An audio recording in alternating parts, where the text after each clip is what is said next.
घर में रामचरितमानस हैं, अगर साथ हैं तो साथ में निशान लगाइए, घर जाकर घर। बिल्कुल अयोध्या कांड की पहली चौपाई, दोहे के बाद श्री गुरु चरण सरोज रज निजमन मुकुर सुधार, बरनो रघुवर विमल यश जोदायक फल चार। इसके बाद 8 चौपाइयां हैं ज्यादा से ज्यादा। इन 8 चौपाइयों का प्रतिदिन पाठ करिए, प्रतिदिन पाठ करिए, प्रतिदिन पाठ करिए।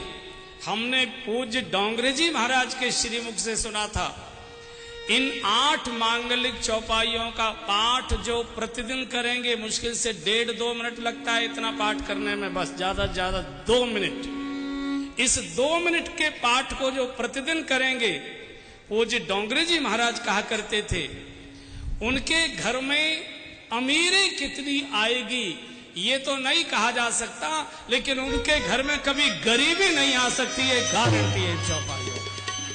अमीरी कितनी आएगी ये नई बात, लेकिन उनके घर में कभी गरीबी प्रवेश नहीं करेगी। आज मेरे साथ गाइए, कल से फिर अपने स्थान पर अपने गांव में जाकर गाइए। मुश्किल से 2 मिनट लगेगा, हमारे साथ पहले बजाइए फिर गाएंगे।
पाठ प्रतिदिन करिए। जब से भगवान विवाहित होकर श्री अवध आए, अयोध्या में उत्सवों की धूम मच गई। नित्य नव मंगल मोद बधाई, नित्योत्सवो नित्य सौख्यो, नित्य श्री नित्य मंगल। लड्डू लुढ़क रहे, मोदक प्रिय मुद मंगल दाता। मोद माने आनंद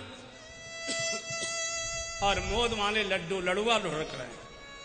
क्यों? क्योंकि लक्ष्मी नारायण सशरीर आकर विराजमान हो। अब कमी किसकी हो? इतना वैभव, सुकृत मेघ बरसें सुख बारी। पुण्यों के मेघ, पुण्यों के बादल अयोध्या में दिन रात सुखों की घनघोर वर्षा कर रहे हैं। और जब घनघोर वर्षा होती है तो नदियों में बाढ़ आती है। पूछा गया कौन सी नदी में बाढ़ आई? सरयू में, यमुना जी में, गंगा जी में, कौन सी नदी में? बोले रिद्धि सिद्धि संपत्ति नदी सुहाई। रिद्धि और सिद्धि की नदियों में बाढ़ आ गई। पूछा कौन से सागर में जाकर मिली है ये? प्रशांत महासागर में, गंगा सागर में, सिंधु सागर में, किस में मिली? बोले उमगी अवध अम्बुधि कहूं आई। अयोध्या रूपी सागर में अपने को उड़ेल रही।